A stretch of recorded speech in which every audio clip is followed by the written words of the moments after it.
अगर आप health care provider हैं तो पाकिस्तान ने कोविड की वैक्सीनेशन स्टार्ट की है और फर्स्ट फ़ेज़ के अंदर जितने भी हेल्थ केयर प्रोवाइडर हैं उनकी रजिस्ट्रेशन हो रही है और उन्हें वैक्सीनेशन एडमिनिस्टर हो रही है। उसका प्रोसेस क्या है, इसमें एक लिंक है, इस लिंक पे आप क्लिक करेंगे और फर्स्ट में आपका फुल नेम आ जाएगा। यहाँ पे आपका CNIC नंबर, यहाँ पे मोबाइल नंबर, नीचे सेलेक्ट जॉब।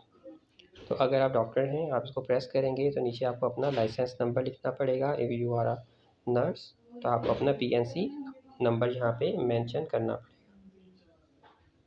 फिर वैक्सीनेशन सेंटर, जैसे मैं अभी मुल्तान में रह रहा हूँ तो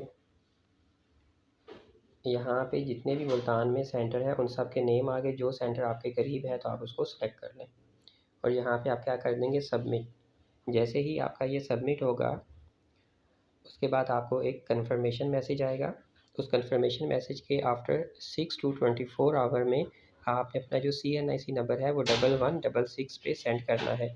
फिर आपको एक तस्दीकी मैसेज आएगा विद कोड कि आपने किस डेट को किस इंस्टीट्यूट में जाके वैक्सीनेशन करवानी है। Thank you.